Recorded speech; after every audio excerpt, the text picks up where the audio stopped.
சில சம்பவங்கள் பரிசுத்த வேதாகமம் கூறும் ஆண்டவராகிய இயேசு கிறிஸ்துவின் வாழ்க்கை வரலாற்றிலிருந்து எடுக்கப்பட்டு விரிவாக்கப்பட்டுள்ளது. இவைகள் நடந்திருக்கக்கூடும் என்று சிறிது கற்பனை கலந்து சித்தரிக்கப்பட்டு வழங்கப்படுகிறது. இந்த நாடகத்தில் பரிசுத்த வேதாகமத்திற்கு புறம்பான எந்த ஒரு கருத்தும் இல்லை. நீங்கள் இந்த நாடகத்தின் பொருளையும் நோக்கத்தையும் மாத்திரம் புரிந்து கொள்ளும்படி அன்புடன் கேட்டுக்கொள்கிறோம். மேலும் இயேசு கிறிஸ்துவின் வாழ்க்கையை பற்றி இன்னும் ஆழமாக அறிந்து கொள்ள பரிசுத்த வேதாகமத்தை நீங்கள் ஒவ்வொருவரும் படித்து அறிந்து கொள்ளும்படி அன்புடன் கேட்டுக்கொள்கிறோம்.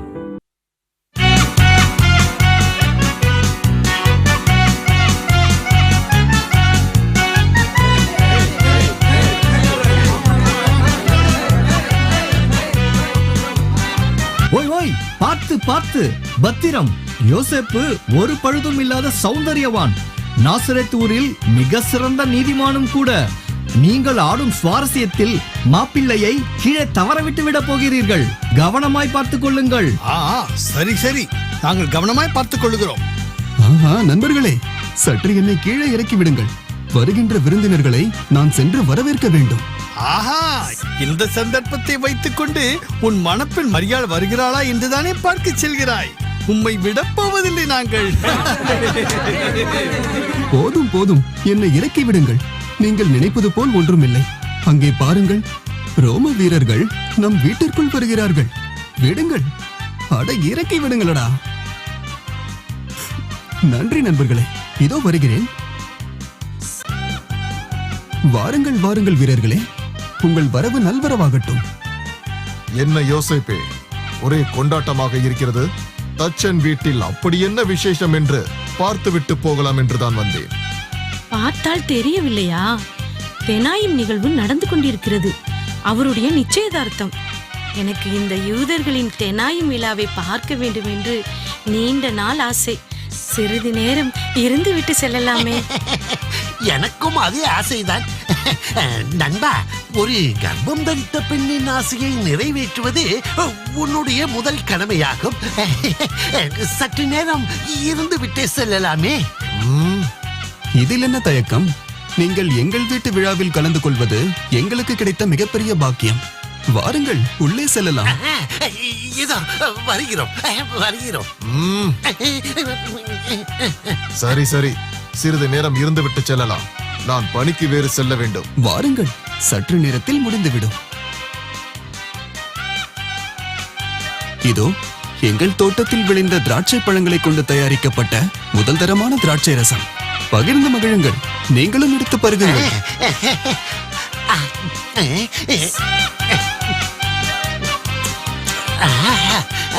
என்ன ருசி, என்ன ருசி. இதற்காகவே இங்கு அடிக்கடி வரலாம் போல் இருக்கிறதே.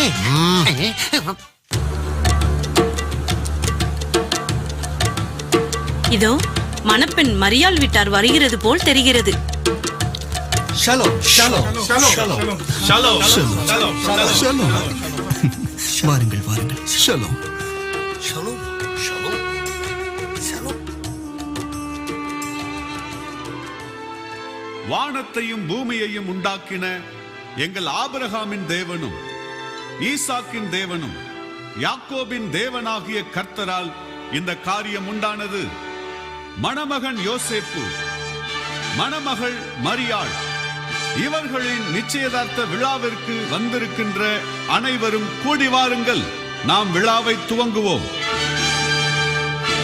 சபையார் அனைவர் முன்னிலையில் அறிவிக்கப்படுவது என்னவென்றால், நாசரேத் ஊரை சேர்ந்த யாக்கோபின் புதல்வனாகிய யோசேப்பிற்கும் நாசரேத்தை சேர்ந்த யோவாக்கிம் மற்றும் அன்னாளின் புதல்வியான மரியாளுக்கும் வரும் சேவாத் மாதம் திருமணம் செய்ய ஒரு மனதாக முடிவெடுத்து நிச்சயம் செய்யப்படுகிறது.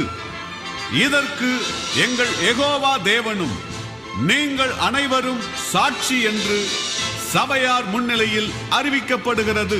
சர்வ வல்லமையுள்ள தேவன் உங்களை ஆசீர்வதிப்பாராக.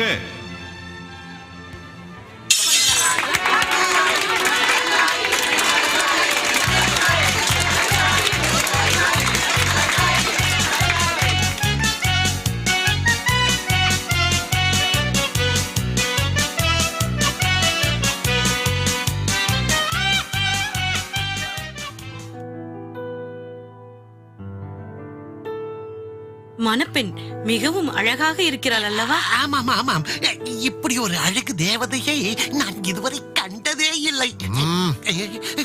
மரியாள், நீ ஒரு அழகு தேவதை போல் இருக்கிறாய். மணமகன் யோசேப்பு மிகவும் கொடுத்து வைத்தவர். என் கண்ணே பட்டுவிடும் போல் இருக்கிறது. நம் சீமந்த விழாவிற்கு இவர்களை கண்டிப்பாக அழைக்க வேண்டும். ஆமாம் ஆமாம், அழைக்க வேண்டும். சரி சரி, வா, பணிக்கு நேரமாயிற்று, போகலாம் வா. வீரரே வீரரே, சற்று நில்லுங்கள்.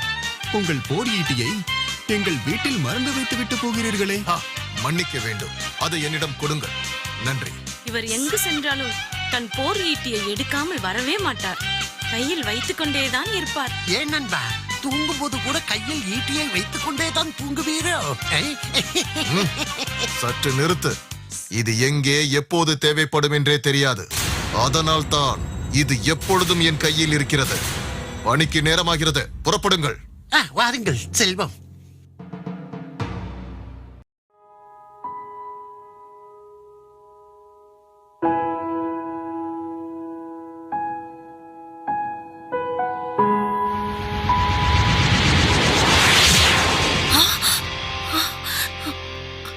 கிருபை பெற்றவளே, நீ வாழ்க. கர்த்தர் உன்னுடன் இருக்கிறார். ஸ்திரீகளுக்குள் நீ ஆசீர்வதிக்கப்பட்டவள். இந்த வாழ்த்து எப்படிப்பட்டதோ? மரியாளே, நீ பயப்படாதே. நீ தேவனிடத்தில் கிருபை பெற்றாய். நீ கர்ப்பவதியாகி ஒரு குமாரனை பெறுவாய். அவருக்கு இயேசு என்று பெயரிடுவாயாக. இது எப்படி ஆகும்? நான் இன்னும் புருஷனை அறியனே. தேவனால் கூடாத காரியம் ஒன்றுமில்லை. பரிசுத்த ஆவி உன்மேல் வரும். உன்னதமானவருடைய பலம் உன்மேல் நிழலிடும். ஆதலால் உன்னிடத்தில் பிறக்கும் குழந்தையும் பரிசுத்தம் உள்ளது. அவர் தேவனுடைய குமாரன் எனப்படுவார். அவர் உயர்ந்தவராயிருப்பார். அவர் யாக்கோபின் சந்ததியை யுகம் யுகமாக ஆளுகை செய்வார். அவர் ராஜ்யத்திற்கு முடிவே இல்லை. இதோ நான் ஆண்டவருக்கே அடிமை. உம்முடைய வார்த்தையின்படியே எனக்கு ஆக கடவுது.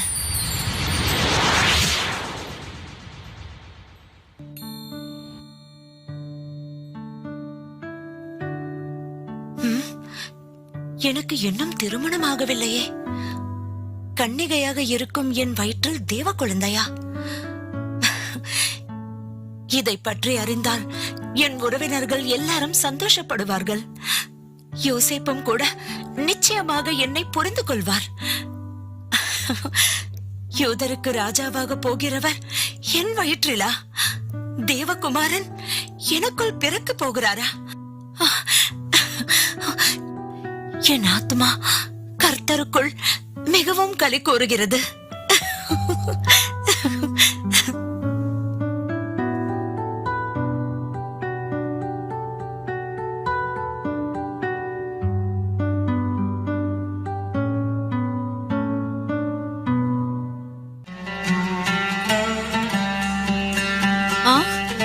அதோ அங்கே வருவது மரியாள் போல் தெரிகிறதே.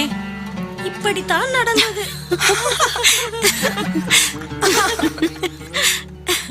மரியாள், உன்னை பார்க்கதான் நாங்கள் வந்து கொண்டிருக்கிறோம். உன்னுடைய நிச்சய நிகழ்வு மிகவும் சிறப்பாக நடந்தது.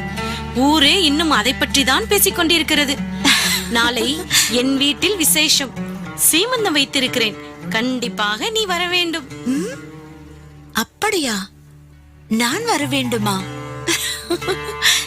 நான் உங்கள் வீட்டிற்கு வந்தால் யாரும் ஒன்றும் சொல்ல மாட்டார்கள் தானே? என்ன பேசுகிறாய் நீ? முதல் மரியாதை உனக்குத்தான். என்ன, சரியா? நீங்கள் அனைவரும் வர வேண்டும். நிச்சயம் வருகிறோம். நாங்கள் விடை பெறுகிறோம்.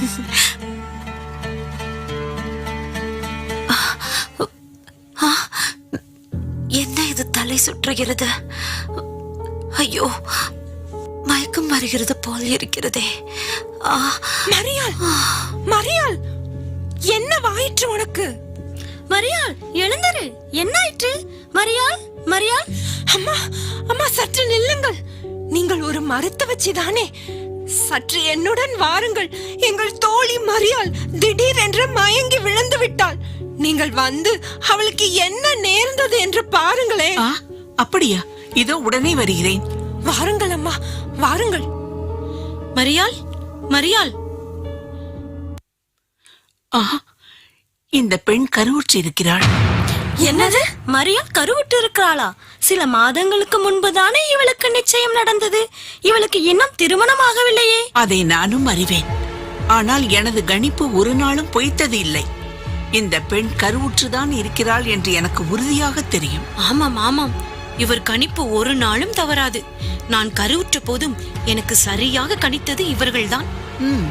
என்ன நடந்ததோ? சரி, நாங்கள் வருகிறோம். சலோமி, ஏதோ தவறு நடந்திருக்கிறது. வா, இங்கிருந்து போய்விடலாம். இல்லாவிட்டால் ஊர்ஜனங்கள் இவளோடு நம்மையும் கல்லெறிந்து கொன்று விடுவார்கள். ஆமா ஆமா, வாருங்கள். இந்த இடத்தை விட்டு உடனே சென்று விடுவோம். வாருங்கள் போவோம். வாருங்கள், வாருங்கள், சீக்கிரம் போய்விடலாம்.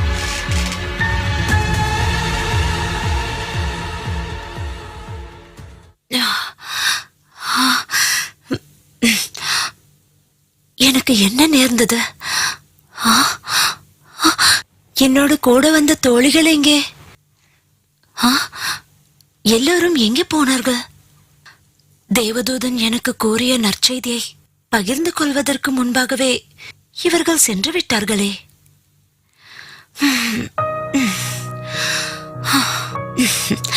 சரி, நாளை சீமந்த விழாவிற்கு சென்று நான் மேசியாவை பெற்றெடுக்க போகிறேன் என்பதை ஊருக்கே சொல்லிவிடலாம். இதை அறிந்தால் எல்லோரும் சந்தோஷப்படுவார்கள்.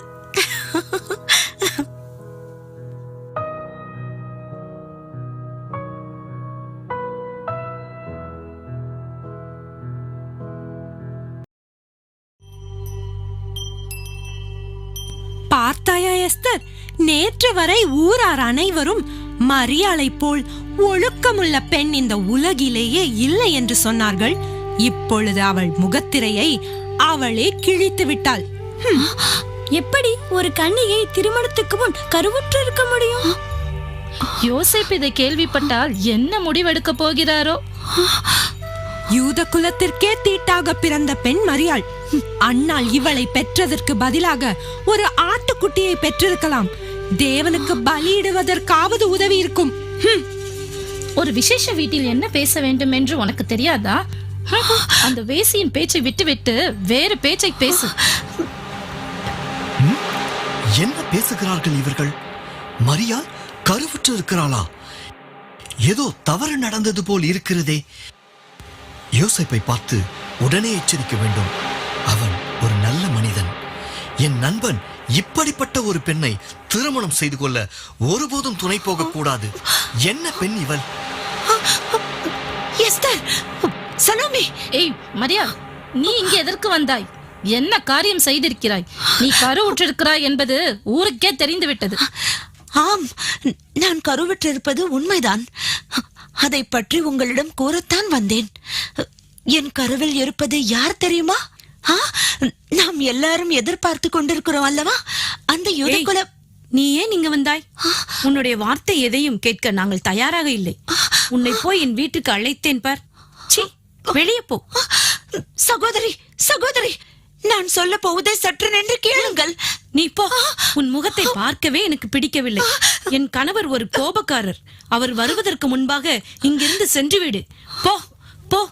நீங்கள் வாருங்கள். இதோ வருகிறோம். தோழிகளே, தோழிகளே, நீங்களாவது நான் சொல்வதை கேளுங்கள்.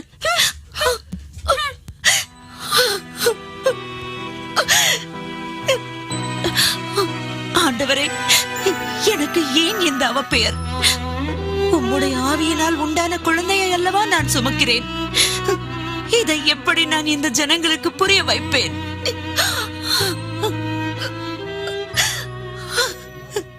மரியாள், மரியாள், என்ன நடந்தது உனக்கு?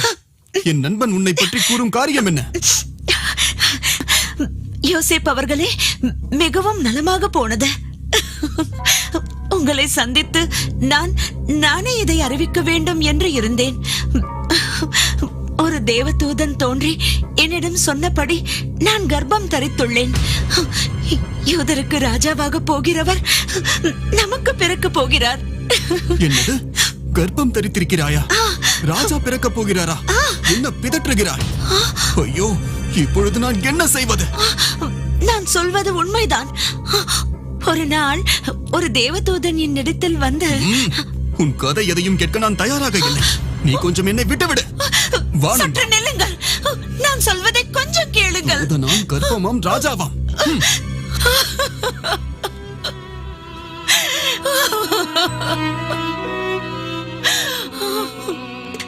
ஆண்டவரே, ஏன் இப்படி நடக்கிறது? இயேசு கிறிஸ்து என் வாழ்வில் வந்தால் என்னை எல்லாரும் கொண்டாடுவார்கள் என்று நினைத்தேனே. ஆனால் தனிமையில் எல்லாராலும் தள்ளப்பட்டவளாய் நிற்கிறேனே.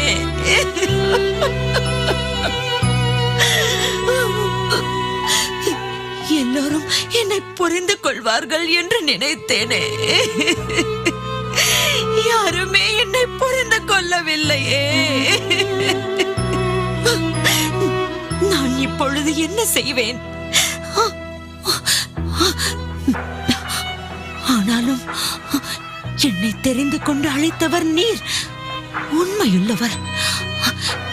நீர் நடத்துவீர் என்பதை நான் விசுவாசிக்கிறேன். நீர் நடத்துவீர் என்பதை நான் விசுவாசிக்கிறேன்.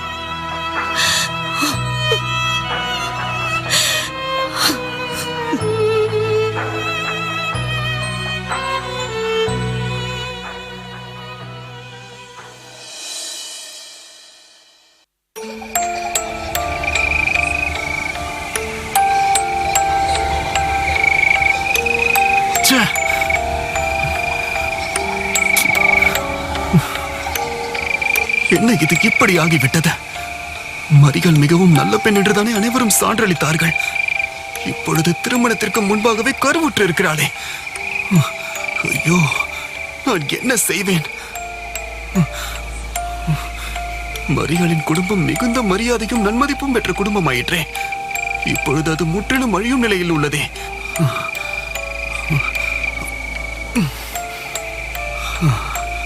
எனக்கு மரியாளை திருமணம் செய்யவும் விருப்பம் இல்லை.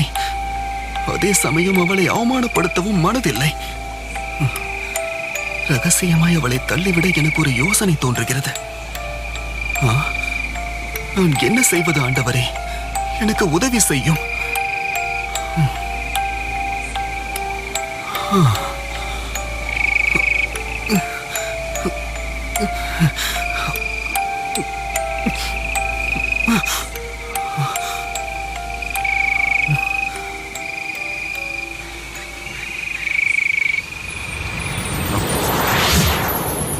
தாவீதின் குமாரனாகிய யோசேப்பே, உன் மனைவியாகிய மரியாளை சேர்த்துக் கொள்ள பயப்படாதே. அவளிடத்தில் உற்பத்தியாகி இருப்பது பரிசுத்த ஆவியினால் உண்டானது. அவள் ஒரு குமாரனை பெறுவாள். அவருக்கு இயேசு என்று பெயரிடுவாயாக. ஏனெனில் அவர் தமது ஜனங்களின் பாவங்களை நீக்கி ரட்சிப்பார்.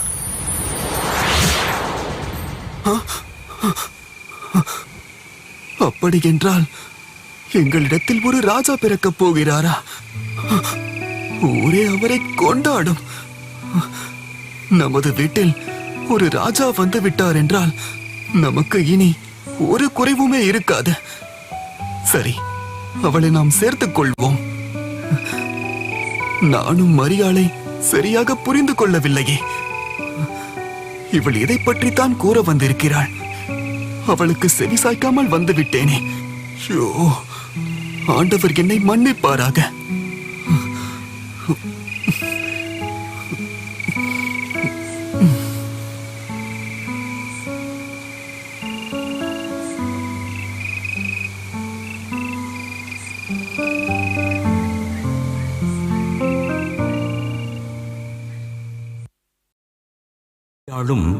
திருமணத்தில் இணைக்கப்பட்ட பின்பு மரியாள் அவள் கர்ப்ப காலத்தில் அவளது உறவினரான எலிசபெத் மற்றும் சகரியா வீட்டில் சில காலம் தங்கியிருந்தாள். மரியாளின் பிரசவ காலம் நெருங்கிய போது அகஸ்து ராயனால் உலகம் முழுவதும் குடிமதிப்பு எழுத வேண்டும் என்று சட்டம் பிறப்பிக்கப்பட்டு அனைவரும் குடிமதிப்பு எழுதும்படி தங்கள் தங்கள் சொந்த ஊர்களுக்கு செல்லும்படி கட்டளையிடப்பட்டது.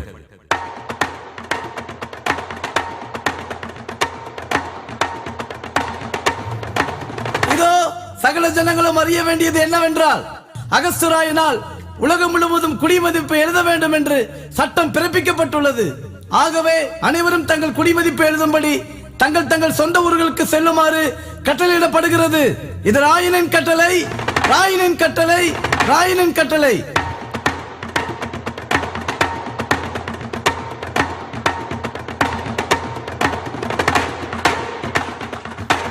இதன் நிமித்தமாக யோசேப்பும் மரியாளும் தங்கள் சொந்த ஊரான பெத்லகேமுக்கு பிரயாணமாக புறப்பட்டு போனார்கள்.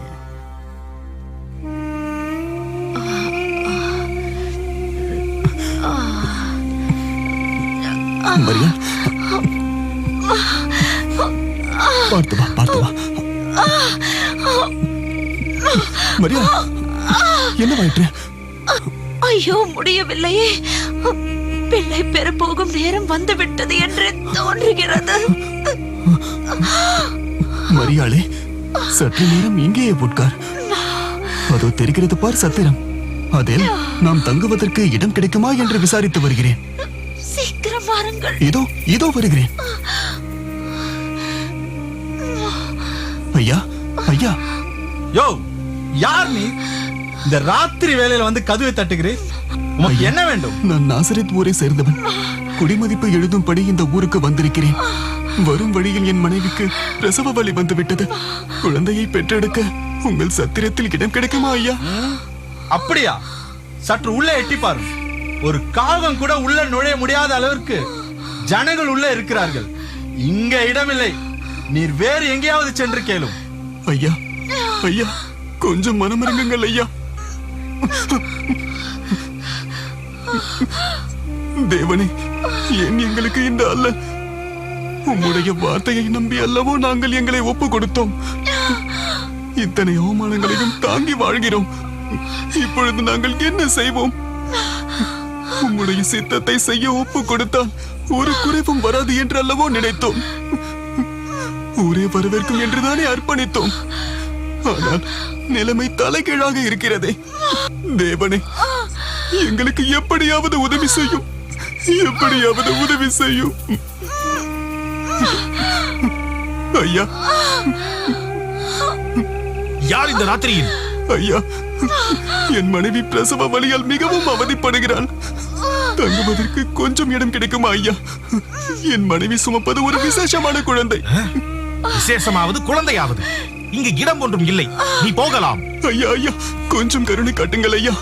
வேதனை மிகுதியால் என் மனைவி மிகவும் வேதனைப்படுகிறாள். கொஞ்சம் இரக்கம் காட்டுங்கள் ஐயா. உன்னை பார்க்க பாவமாகத்தான் இருக்கிறது. பிரசவ காலம் வேறு என்கிறாய். அதோ அங்கே ஒரு மாட்டுத் தொழுவம் இருக்கிறது. அது என்னுடையதுதான். போய் அதை பயன்படுத்திக் கொள். என்ன கொஞ்சம் துர்நாற்றம் வீசும்.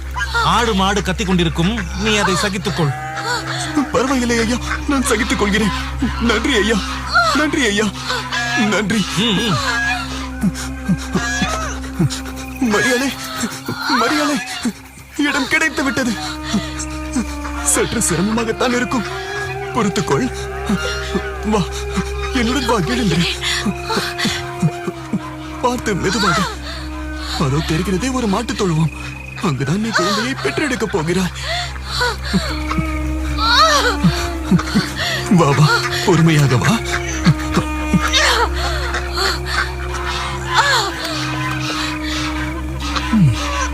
ஒரு ராஜாவை பெற்றெடுக்க ஒரு வீடு கூட கிடைக்கவில்லையே. பரவாயில்லை, ஒரு மாமன்னன் மாட்டுத் தொழுவத்தில் பிறக்கப் போகிறார். அடடா, எனக்கு கூட கவிதை வருகிறதே. பாடுகள் மத்தியில் தான் பாடலும் பிறக்கிறது.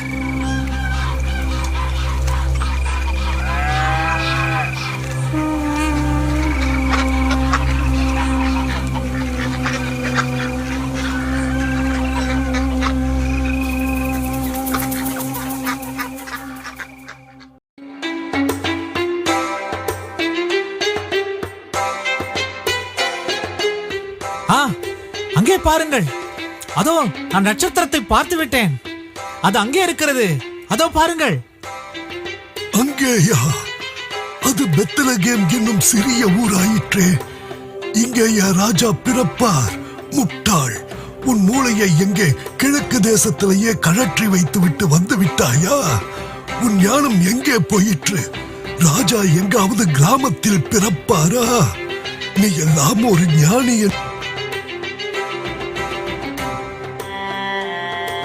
நாம் நட்சத்திரம் காட்டும் வழியிலேயே பிரயாணிப்போம், அதுதான் நல்லது. ஞானிகளே, ராஜா என்றால் அரண்மனையில் தான் பிறப்பார். என் ஞானத்தையும் என்னையும் நம்பி என் பின்னே வாருங்கள்.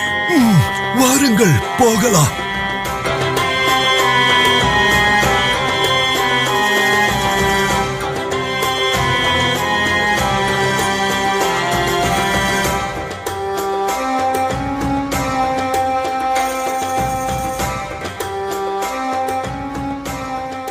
மன்னாதி மன்னன் ஏரோது ராஜாவே, நீர் வாழ்க. தங்களை காணும்படியாக கிழக்கு தேசத்திலிருந்து ஞானிகள் 3 வந்திருக்கிறார்கள். தங்களின் உத்தரவிற்காக வெளியில் காத்திருக்கிறார்கள். என்னது? கிழக்கு தேசத்திலிருந்து ஞானிகள் என்னை காண வந்திருக்கிறார்களா? சரி, உடனே வரச் சொல். உத்தரவு மன்னா.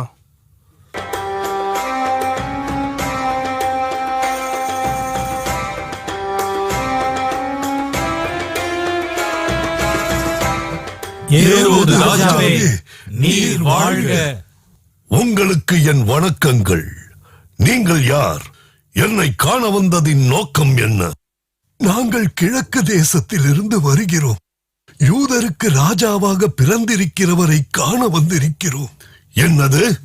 யூதருக்கு புதிய ராஜா பிறந்திருக்கிறாரா? நான் இருக்கும்போது இன்னொரு அரசனா? யார் அது? அவர் எங்கு பிறந்திருக்கிறார் என்று உங்களுக்கு தெரியுமா?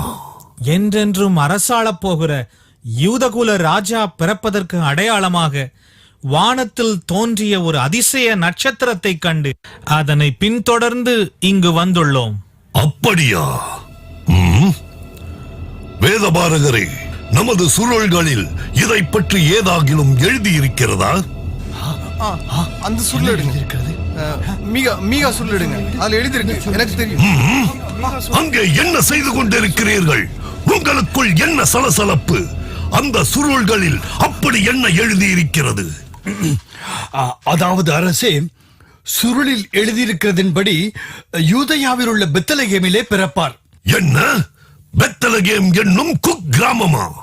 அதென்னவென்றால், யூதயா தேசத்தில் உள்ள பெத்லகேமே, யூதாவின் பிரபுக்களில் நீ சிறியதல்ல. என் ஜனமாகிய இஸ்ரவேலை ஆளும் பிரபு உன்னிடத்திலிருந்து புறப்படுவார் என்று மீகா தீர்க்கதரிசினால் எழுதப்பட்டிருக்கிறது அரசே. அப்படியா? மிக்க மகிழ்ச்சி. ஞானிகளே, நீங்கள் அந்த நட்சத்திரத்தை பின்தொடர்ந்து போய் ராஜாவாக பிறந்திருக்கிற குழந்தையை கண்டு பணிந்து கொள்ளுங்கள். பின்பு என்னிடத்தில் வந்து அதன் இருப்பிடத்தை அறிவியுங்கள்.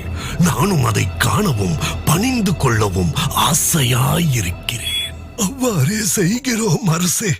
உத்தரவு கொடுங்கள், நாங்கள் விடைபெறுகிறோம். சீக்கிரம் சீக்கிரம் சென்று வாருங்கள். உங்கள் வருகைக்காக நான் காத்திருப்பேன். உத்தரவு அரசே.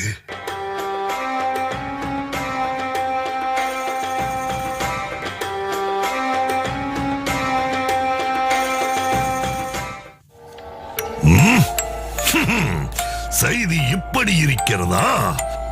இப்பொழுது என்ன செய்வது? நான் இல்லாமல் வேறொரு அரசனா? என் குழந்தை இல்லாமல் வேறொரு அரச குழந்தையா? இது எப்படி நடக்கும் என்று பார்க்கிறேன்.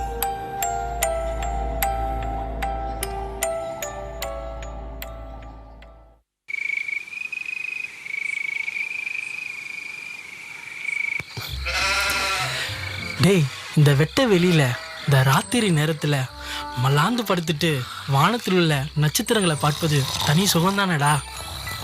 ஆமாண்ணே, இந்த கொசுக்கடியை தாங்கிட்டு இந்த படுத்திருக்கிறானே எரும மாடு மாதிரி, இவனோட குரட்ட சத்தத்தையும் சகிச்சுக்கிட்டு இருக்கிறது கூட ஒரு விதமான அனுபவமாகத்தானே இருக்கிறது.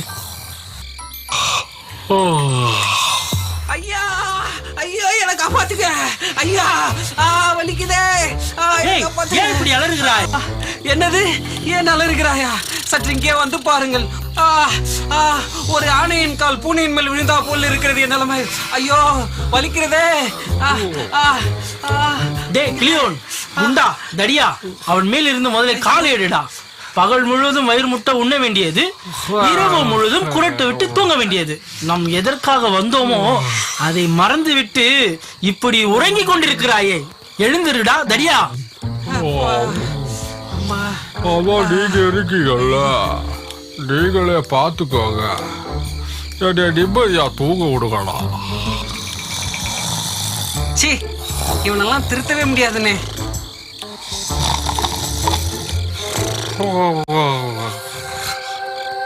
இந்த வெளிச்சமா இருக்கிறது அதுக்குள்ள விடிஞ்சிருச்சா? அண்ணே அண்ணே அண்ணே, அங்க பாருங்க, பயங்கர வெளிச்சமா இருக்குனே. அண்ணே, என்ன பயமா இருக்குனே. அது தேவ தூதன் போல் தெரிகிறது.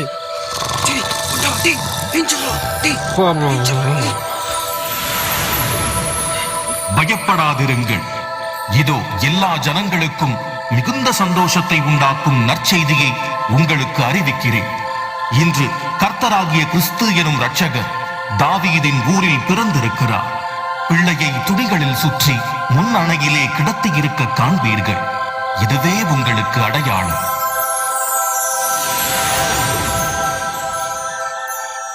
என்னது?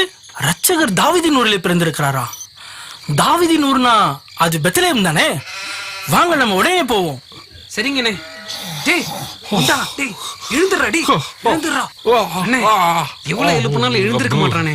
அநேகமா இந்த குண்டு பையில உருட்டிட்டு தான் போகணும்னு நினைக்கிறேன். ஏய் கிளி, பூகம்பமே வந்தாலும் எழுந்திருக்க மாட்டாயா? என்னது பூகம்பமா? எங்க பூகம்பம், எங்க பூகம்பம்? ஆட்டுக்குட்டி எல்லாம் எங்க போச்சு? பூகம்பம். ஒரு இடமா நில்றா. அந்த ஒரு பேச்சுக்கு தாண்டா சொன்னாரு பூகம்பம் வந்துருச்சுன்னு. ஆனா உண்மையாலே நீ ஆடும்போது வந்துட்டு வந்த மாதிரி இருக்குடாடி. ஒரு இடமா நில்றா, தயவு செய்து ஆடாதரா. அப்ப சும்மா பேச்சுக்கு தான் சொன்னீங்களா? நான் பயந்துட்டேன். நாங்களும் பயந்துட்டா. டேய் இங்க வா. வானமே பிளக்கிற சத்தத்துல தேவதூதன் இங்க வந்து பேசிட்டு போயிருக்காரு. இது ஒன்றுமே அறியாம தூங்கிட்டு இருக்கியாடா நீ? என்னது தேவதூதனா? ஆம், தேவதூதன் தோன்றி கிறிஸ்து என்னும் இரட்சகர் தாவீதின் ஊரிலே பிறந்திருக்கிறார் என்றார். வாருங்கள், அந்த குழந்தையை போய் நாம் பார்க்கலாம். அப்படியா? குழந்தையா? ஆமாடா, அது ராஜ குழந்தை. அங்க சாப்பாடு கிடைக்குமா? உனக்கு ஏற்றாறு போல் அங்க ரொட்டி மாதிரி நிறைய கிடைக்கும். அப்ப நம்ம ஆடுகளை யாரு பாத்துக்கிறது? என்னவோ இவர் தான் கண்ணு முடிச்ச ஆடுகளை பாத்துட்டு இருக்கிற மாதிரியே பேசுறாரு. குள்ளநேரி வந்து காதுக்குள்ள குக்கூன்னு சத்தம் போட்டா கூட குரட்டடிச்சு தூங்குறோம்டா நீ. நவ ஆடுகளை பத்தி கவலைப்படுற மாதிரியே பேசுற. ஒழுங்கா பின்னாடி வந்துரு. சரி சரி, ஆடுகளை பற்றி கவலைப்படாமல் வாருங்கள். சரி சரி, என்னதான் நடக்குதுன்னு போய் பாப்போம். புதிய ஊருன்னு சொல்றீங்க, இரட்சகர் பிறந்திருக்கிறாருன்னு சொல்றீங்க. அப்ப எல்லாம் தடபுடலா தான் இருக்கும், கவனிப்பு பலமா இருக்கும். டேய் தீனி குண்டான், எப்ப பார்த்தாலும் உன் நினைப்பு சாப்பாடு சாப்பாடுன்னு தான் இருக்குமாடா. ஐயோ, இதுல என்ன சந்தேகம்?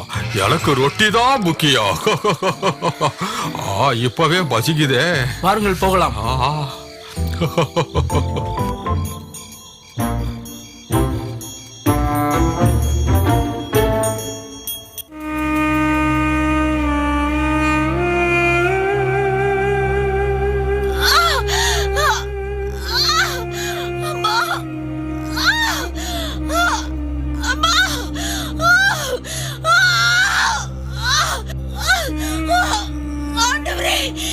எனக்கு உதவி செய்யும்.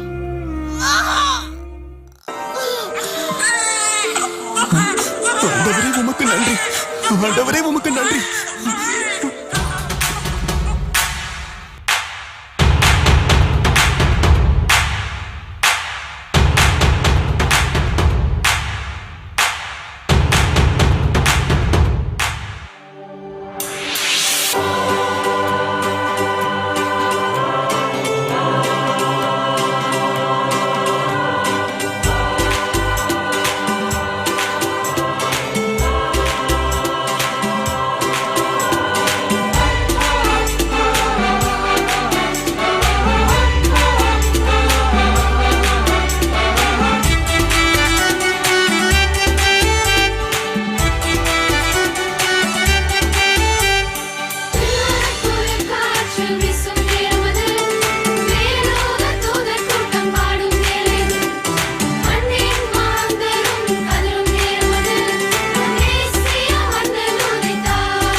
ஆண்டவரே, நான் இப்போது என்ன செய்வேன்?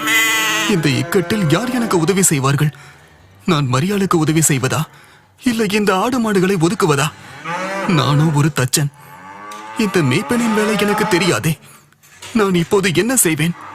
ஆண்டவரே, எனக்கு உதவி செய்யும், உதவி செய்யும். அதோ அங்கே பாருங்கள், தெய்வத்துடன் சொன்னபடி ஒரு குழந்தையை மாட்டுத் தொழுவத்தின் முன்னணியில் துணிகளை சுற்றி கிடைத்திருக்கிறார்கள். என்னது மாட்டு தொழுவத்திலையா? ஐயோ, அப்ப நமக்கு ரொட்டி கிடைக்காதா?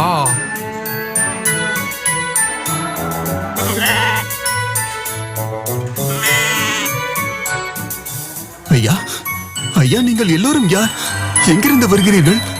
ஐயா, நாங்கள் மேய்ப்பர்கள்.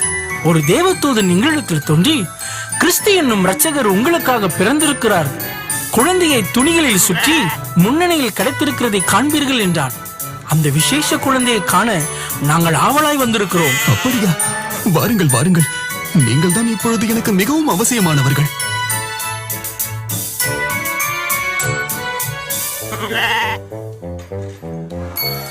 என்ன இது? இரட்சகர் பிறந்திருக்கிற இடம் இப்படி இருக்கிறது. இதையோ, நீ போய் அந்த ஆடு மாடுகளை கட்டு. இதோ போகிறேன். என்ன கிளி, நீ அந்த சாணத்தை அள்ளி போட்டு தூய்மைப்படுத்து. நாம் எல்லாரும் இந்த இடத்தை சுத்தம் செய்வோம். என்னது? சாப்பிளாடு வந்த எண்ணெய சாடி அல்ல சொல்றீங்க? ஏற்கனவே அந்த வேலையை தானே செஞ்சுட்டு இருந்தேன். இங்க வந்து அதே செய்ய சொல்லுறீங்களே, இது நியாயமா? டே கிளி, அங்கே நீ செய்தது உனக்காக, இங்கே நீ செய்வது தேவனுக்காக. உனக்கு அதற்கான பலன் அதிகம். வீணாக புலம்பாமல் வேலையை செய். ஓ, சரி சரி, போய் அந்துறேன்.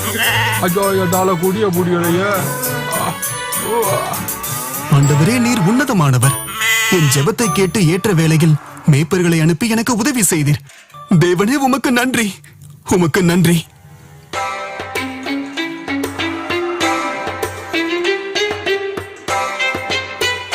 அதோ அந்த நட்சத்திரத்தை பாருங்கள், அது அந்த வீட்டின் முன்பாக நிற்கிறது. கீழே பாருங்கள், அங்கு ஒரு குழந்தை இருக்கிறது. வாருங்கள், அங்கே சென்று அந்த குழந்தையை பணிந்து கொள்வோம்.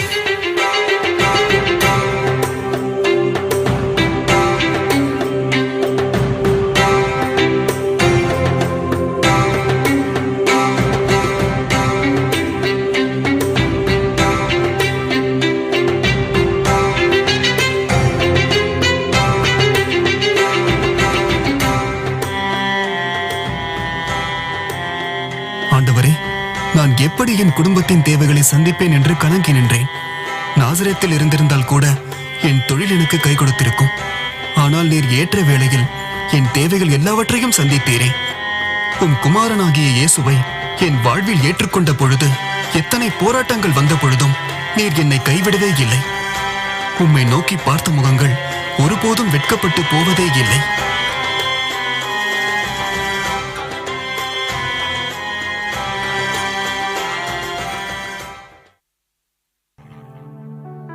அப்படியே கர்த்தருடைய தூதன் சொப்பனத்தில் யோசேப்புக்கு காணப்பட்டு, ஏரோது பிள்ளையை கொலை செய்ய தேடுவான்.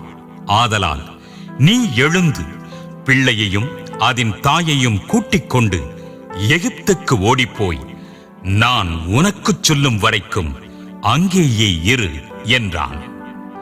யோசேப்பு தாமதமின்றி மரியாளையும் குழந்தையையும் அழைத்துக் கொண்டு எகிப்து தேசம் சென்றான்.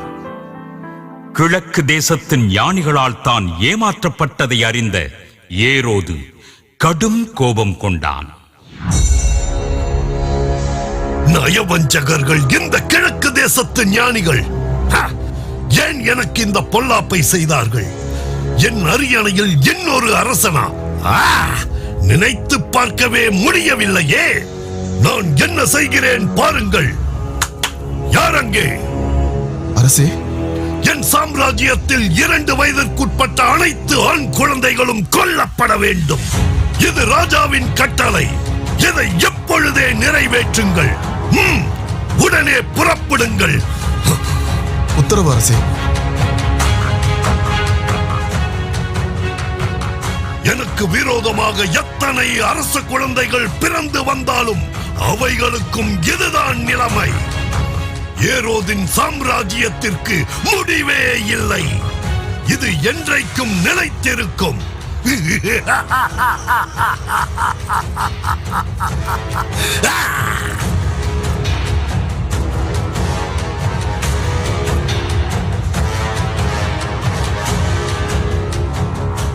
நண்பா, நண்பா, சீக்கிரம் வா. நாம் சென்று நம் குழந்தைகளை காப்பாற்ற வேண்டும்.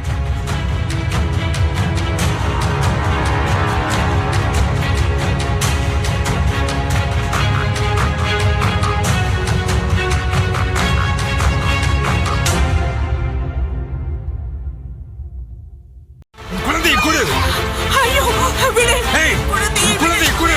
நான் கொடுக்க மாட்டேன். இது அரச கட்டளை. கொடு.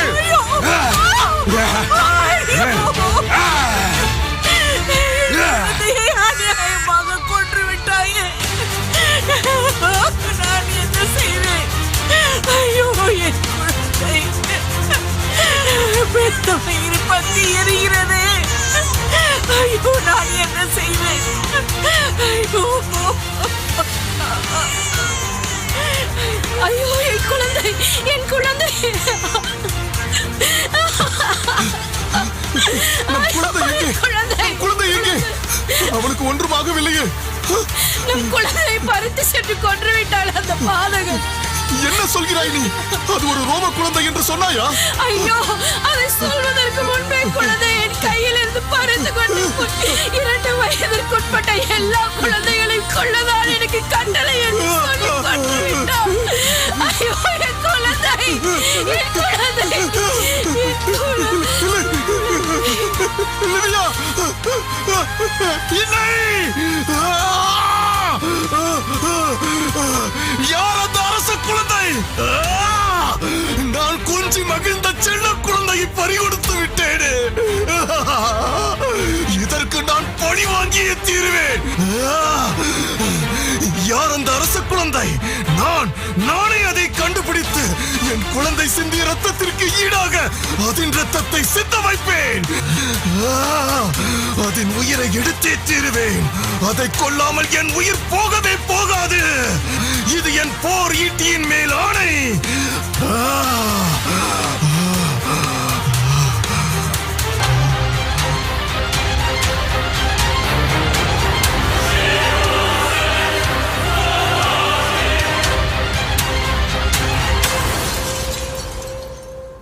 இயேசுவானவர் ஞானத்திலும் வளர்த்தியிலும் தேவ கிருபையிலும் மனுஷர் தயவிலும் அதிகமதிகமாய் விருத்தி அடைந்தார். அவருக்கு 30 வயது ஆன போது யோவான் ஸ்நானகனிடம் தண்ணீரில் மூழ்கி ஞான ஸ்நானம் பெற்றார். அப்பொழுது பரிசுத்த ஆவியானவர் அவர் மேல் இறங்கின பின்பு அவர் அநேக அற்புதங்களையும் அடையாளங்களையும் செய்து வந்தார். அந்த நாட்களில் இதோ இயேசு நிச்சயமாகவே முடிவு உண்டு, நம்பிக்கை வீண் போகாது. நிச்சயமாகவே முடிவு உண்டு, நம்பிக்கை வீண் போகாது.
தாவீதின் குமாரனே எனக்கு இறங்கும்.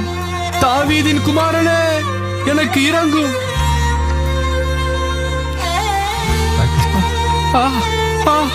இப்பொழுது என்னால் பார்க்க முடிகிறது. பார்வை வந்து விட்டது. எனக்கு பார்வை வந்து விட்டது.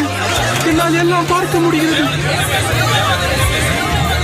ஆண்டவரே, ஆண்டவரே, உமக்கு சித்தமானால் குஷ்டரோகியான என்னை சுத்தமாக்க உம்மாலாகும், உம்மாலாகும். எனக்கு சித்தம் உண்டு, நீ சுத்தமாக. நன்றி ஆண்டவரே, நன்றி. நான் முழுவதும் சுத்தமாகிவிட்டேன் ஆண்டவரே, நான் முழுவதும் சுத்தமாகிவிட்டேன். நன்றி, நன்றி. அறிந்தேன் உன்னை நான் உள்ளங்கைகளில், தாங்கினேன் உன்னை நான் தாயின் கருவில், வரைந்தேன் உன்னை நான் உள்ளம் கைகளில், தாங்கினேன் உன்னை நான் தாயின் கருவில், காத்திடுவேன் உன்னை கண்ணின் மணி போல் சிறிய காலம் எல்லாம், காத்திடுவேன் உன்னை கண்ணின் மணி போல் ஜீவிய காலம் எல்லாம், உந்தன் ஜீவிய காலம் எல்லாம்.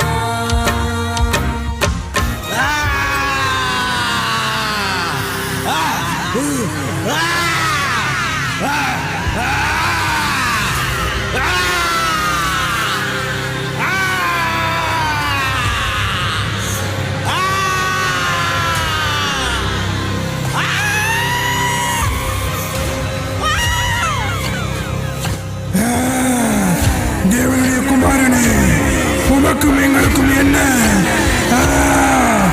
எங்களை விட்டு போய்விடும். அசுத்த ஆவியே, இவனை விட்டு புறப்பட்டு போ என்று உனக்கு கட்டளை கொடுக்கிறேன்.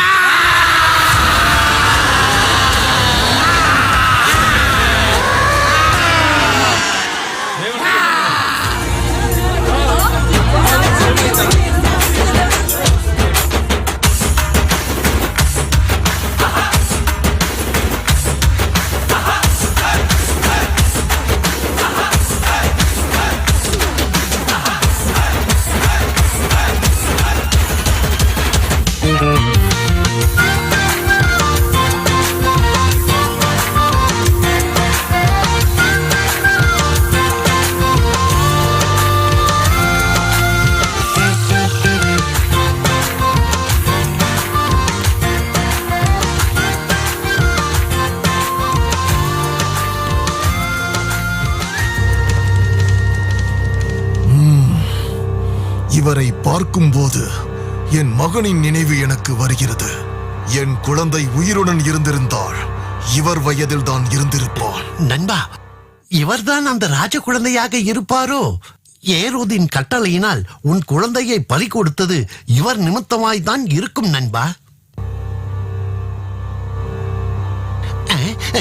இவர் யாருடைய மகன்? இவன் யோசேப்பின் குமாரனாகிய இயேசு அல்லவா? இவனுடைய தாயையும் தகப்பனையும் அறிந்திருக்கிறோமே. இவன் ஒரு தச்சன் மகனாயிருக்க வானத்திலிருந்து இறங்கி வந்தேன் என்று எப்படி சொல்லுகிறான்? ஆமாம், இவன் இப்படிப்பட்ட அற்புதங்களை செய்து கொண்டிருந்தால் நம் பிழைப்பு கெட்டுவிடும் போல் இருக்கிறது. இவனை இப்படியே விடக்கூடாது. இது நீடித்தால் இவன் யூதர்களுக்கே ராஜாவாகி விடுவான். இவனை ஏதாவது செய்ய வேண்டும். நண்பா, இப்பொழுது உனக்கு நினைவுக்கு வருகிறதா? என் குழந்தையை பலி வாங்கிய பாவி இவன்தான்.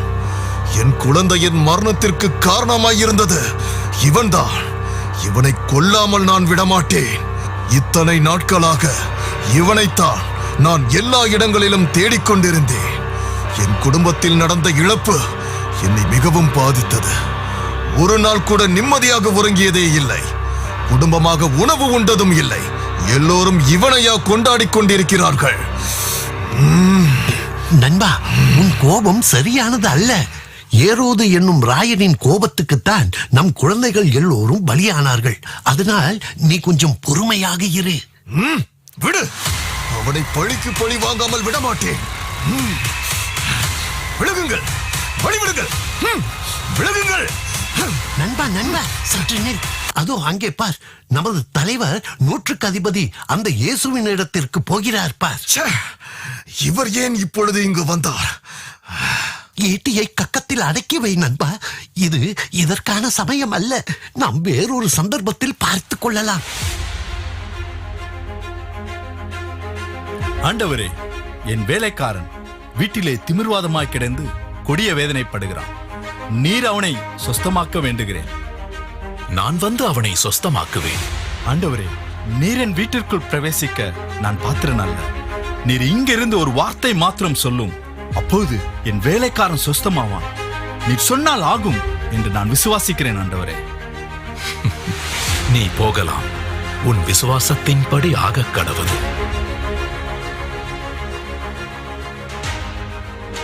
நானே வழியும் சத்தியமும் ஜீவனுமாயிருக்கிறேன். ஜீவ அப்பம் நானே. என்னிடத்தில் வருகிறவன் ஒரு காலும் பசியடையான். என்னிடத்தில் விசுவாசமாயிருக்கிறவன் ஒரு காலும் தாகமடையான். பிதாவானவர் எனக்கு கொடுக்கிற யாவும் என்னிடத்தில் வரும். என்னிடத்தில் வருகிறவனை நான் புறம்பே தள்ளுவதில்லை. என் சித்தத்தின்படி அல்ல, என்னை அனுப்பினவருடைய சித்தத்தின்படி செய்யவே நான் வானத்திலிருந்து இறங்கி வந்தேன். அவர் எனக்கு தந்தவைகளில் ஒன்றையும் நான் இழந்து போகாமல் கடைசி நாளில் அவைகளை எழுப்புவதே என்னை அனுப்பின பிதாவின் சித்தமாயிருக்கிறது. என்னை அனுப்பின பிதா ஒருவனை இழுத்துக் கொள்ளாவிட்டால் அவன் என்னிடத்தில் வரமாட்டான். கடைசி நாளில் நான் அவனை எழுப்புவேன். ஐயா, உன் வேலைக்காரன் சுகமாகிவிட்டான். இயேசு உண்மையாகவே தேவனுடைய குமாரன் தான். சரி, வா போகலாம். ஆஹா ஆஹா, நம் ஆண்டவருக்கு எவ்வளவு வல்லமை! இஸ்ரவேலின் ராஜா நம் மத்தியில் இருக்கிறார்.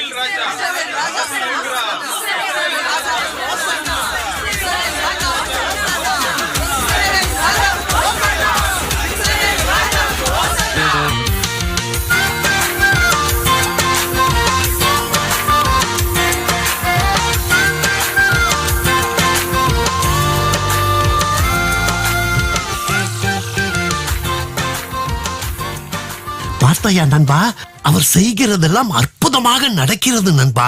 நூற்றுக்கு அதிபதியின் வேலைக்காரனும் குணமடைந்து விட்டானாம். இவர்தான் ஒருவேளை உண்மையான ராஜாவாக இருப்பாரோ? அவர் சொன்னால் அற்புதம் நடக்கிறது. யூதர்களையும் ரோமர்களையும் தம்முடைய அன்பினால் கவர்ந்து கொண்டிருக்கிறார். நீ என்ன மனம் மாறிவிட்டாயா? நீ வேண்டுமானால் அவனுடன் செல்லும் கூட்டத்தோடு சேர்ந்து கொள். அந்த இயேசு தேவனாக இருந்தாலும் எனக்கு நடந்த அநியாயத்திற்கு வேளை வரும்போது அவன் விழாவில் என் ஈட்டியை சொருகி அவன் உயிரை எடுத்தே தீருவேன். என் கையில் இருக்கும் இந்த போர் ஈட்டி அவன் இரத்தத்தை பார்க்காமல் ஓயவே ஓயாது. இது என் போர் ஈட்டியின் மேல் ஆணை.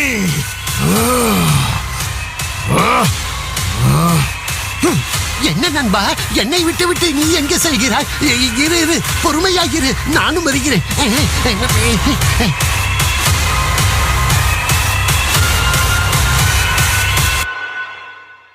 இயேசுவானவர் யூதேயா மற்றும் சமாரியா தேசமெங்கிலும் சுற்றித் திரிந்து எண்ணிலடங்கா அற்புதங்களை செய்து வந்தார். காற்றும் கடலும் பிசாசுகளும் அவருடைய கட்டளைக்கு கீழ்ப்படிந்தன. அவருடைய கீர்த்தி தேசமெங்கும் பரம்பிற்று. இதை பொறுத்துக் கொள்ள முடியாத யூதர்களில் சிலர் அவரை சிலுவையில் அறைந்து கொலை செய்யும்படி பிடித்துச் சென்று பிலாத்துவிடம் ஒப்படைத்தனர். இதோ பொந்தியு பிலாத்துவின் நியாயாசனத்திற்கு முன்பதாக இயேசு குற்றம் சாட்டப்பட்டவராக நிற்கிறார்.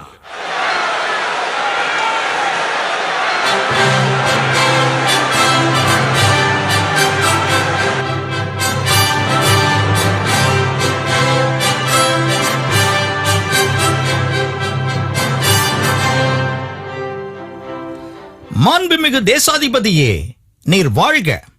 எங்கள் யூத சட்டத்தை மீறி தன்னை யூதர்களுடைய ராஜா என்றும் தேவனுடைய குமாரன் என்றும் தன்னை இவன் சொல்லிக் கொள்ளுகிறான். இது நிமித்தம் இவனை சிலுவையில் அறைந்து கொலை செய்ய ஒப்புக் கொடுக்க வேண்டும் என்று தங்களை கேட்டுக்கொள்கிறேன். அப்படியா? இவனை பார்த்தால் அப்படி தெரியவில்லையே. நீ யூதருடைய ராஜாவா இல்லை தேவனுடைய குமாரனா? நீர் சொல்லுகிறபடிதான். இதோ இவன் தேவ தூஷணம் சொல்லிவிட்டான். இதற்கு மேல் என்ன சாட்சி வேண்டும்? இவனை சிலுவையில் அறையும்.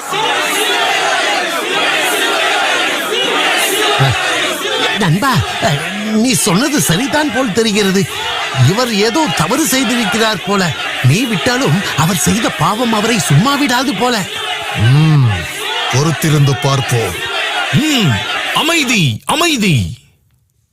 இவர்கள் உன்மேல் இத்தனை குற்றங்கள் சாட்டுகிறார்களே, நீ அவைகளுக்கு உத்தரவு ஒன்றும் சொல்லுகிறதில்லையா? என்னிடத்தில் ஏதாகிலும் சொல். எனக்கு உன்னை விடுவிக்கவும் சிலுவையில் அறைந்து கொலை செய்யப்படுவதற்கு ஒப்புக் கொடுக்கவும் அதிகாரம் இருக்கிறது.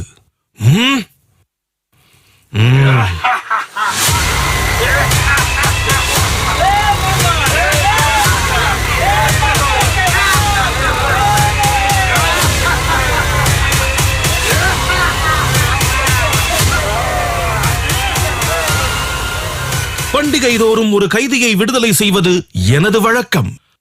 நகரத்திலே கலகம் செய்து அநேகரை கொலை செய்து சிறையில் இருக்கும் பரபாசை விடுதலை செய்யவா, அல்லது யூதர்களுடைய ராஜாவாகிய இயேசுவை உங்களுக்கு விடுதலை செய்யவா?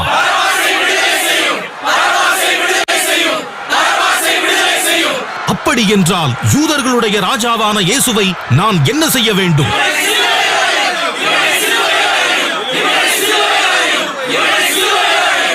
இந்த நீதிமானுடைய இரத்தப்பழிக்கு நான் குற்றமற்றவன். நீங்களே பார்த்துக் கொள்ளுங்கள். இதற்கு சாட்சியாக என் கைகளை நான் கழுவுகிறேன். இவனுடைய இரத்தப்பழி எங்கள் மேலும் எங்கள் பிள்ளைகள் மேலும் சுமரட்டும். ஆம், எங்கள் மீதும் எங்கள் பிள்ளைகள் மேலும் சுமரட்டும். எங்கள் மேலும் எங்கள் பிள்ளைகள் மேலும் சுமரட்டும். எங்கள் மேலும் எங்கள் பிள்ளைகள் மேலும் சுமரட்டும்.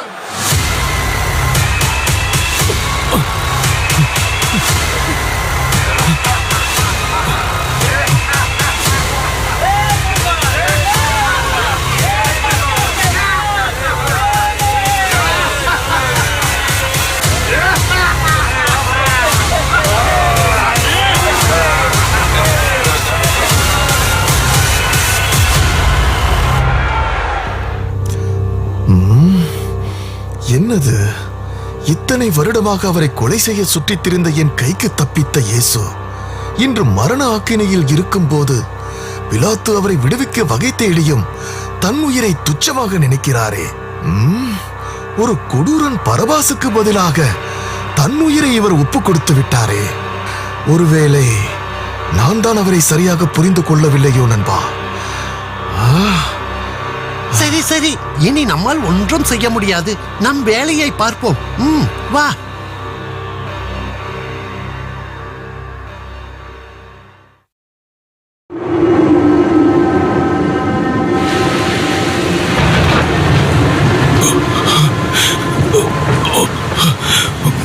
பிதாவே, இவர்களை மன்னியும். தாங்கள் செய்கிறது என்னதென்று அறியாமல் செய்கிறார்கள்.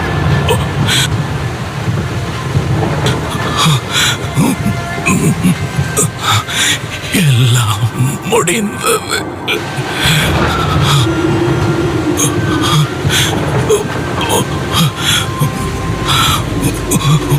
பிதாவே, என்னுடைய ஆவியை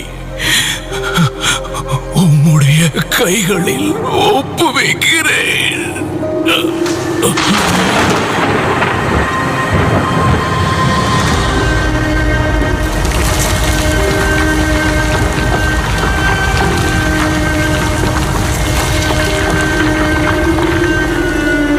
அவனுக்கு உயிர் இருக்கிறதா என்று ஈட்டியால் குத்திப்பார். என்னது? நானா? என்ன யோசித்துக் கொண்டிருக்கிறாய்? கொடு உன் ஈட்டியை.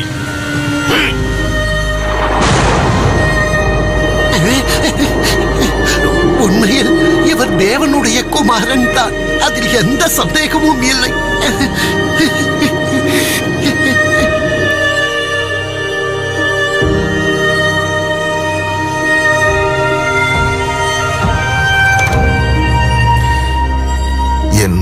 மரணத்திற்கு இவர்தான் காரணம் என்று இத்தனை நாட்களாக தவறாக புரிந்து கொண்டு என் வாழ்க்கையை வீணாக்கி விட்டேன். என் குழந்தையை கொன்ற ஏரோதை விட்டுவிட்டு ஒன்றும் அறியாத இவரை நான் கொலைகாரனாக நினைத்து விட்டேனே. ஏதோ ஒரு காரியத்தை தவறாக புரிந்து கொண்டு மக்களையும் இறைவனையும் வெறுத்தே வாழ்ந்தேனே. உண்மை என்னவென்று அறியாத முட்டாளாக அல்லவா வாழ்ந்திருக்கிறேன்.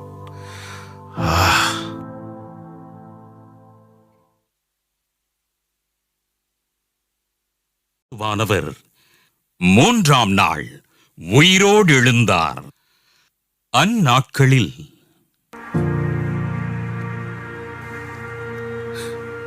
இயேசுவே, உம்மை கொல்ல வேண்டும் என்று நினைத்த நான் இப்பொழுது உம்மை புரிந்து கொண்டேன். ஆனால் என் ஈட்டி உம் விழாவில் ஏறிற்றே.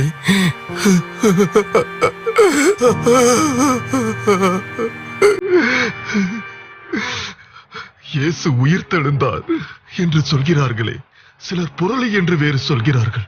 இதில் எது சரியாக இருக்கும்? நான் அந்த உயிர்த்தெழுந்த இயேசுவை பார்க்க முடியுமா? இனி என் வாழ்க்கையில் என்ன இருக்கிறது?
ஐயா, இயேசுவே, நீர் உயிரோடு தான் இருக்கிறீரா? உம்மை நான் பார்த்து விட்டேன், உம்மை நான் பார்த்து விட்டேன். மகனே, என்னை காண்கிற நீ மனம் திரும்பி என் சாயலாகவும் என் வார்த்தையின் படியும் வாழ்ந்தால் நித்திய ஜீவனை உனக்கு பரிசாக தருவேன். நான் தான் பாவியாயிற்று, உம்மையை பல முறை கொலை செய்ய வழி தேடினேனே. உன் பாவத்திற்காகவே நான் சிலுவையில் அறையப்பட்டு பாடு அனுபவித்தேன். பொல்லாத சாத்தானே உன்னை இந்த காரியத்தை செய்ய தூண்டினான். உன்னை என்னை விட்டு பிரிக்க வகை தேடினான்.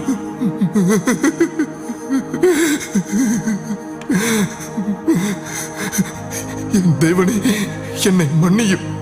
பாவியான என்னையும் முன்குறித்து தெரிந்தெடுத்தீர். நீர் என்னை கண்டதா உம்மை நான் தெரிந்து கொண்டேன். என்னை போல் உம்மை சரியாக அறியாத எத்தனையோ மனிதர்கள் உம்மை சரியாக புரிந்து கொள்ளாமல் அவர்கள் வாழ்வில் நடக்கும் எல்லா இன்னல்களுக்கும் தேவன்தான் காரணம் என்று இருக்கிறார்கள். அவர்களின் நிலை என்ன? நீயே அவர்களுக்கு சாட்சியாக இருந்து என்னை அறிவி. இதோ ஒருவன் என்னில் இருந்தால் பழையவைகள் எல்லாம் ஒழிந்து போகும். நானே அல்பாவும் ஒமேகாவுமாக இருக்கிறேன். என்னை நோக்கி பார்க்கும் முகங்கள் ஒருபோதும் வெட்கப்படுவதில்லை. அவன் பிரகாசமடைவான். என்னில் நிலைத்திருக்கிறவன் எவனோ அவனே என் ராஜ்யத்தில் பிரவேசிக்க முடியும். நிச்சயமாகவே முடிவு உண்டு. உன் நம்பிக்கை வீண் போகாது. இதோ நான் சகலத்தையும் புதிதாக்குகிறேன்.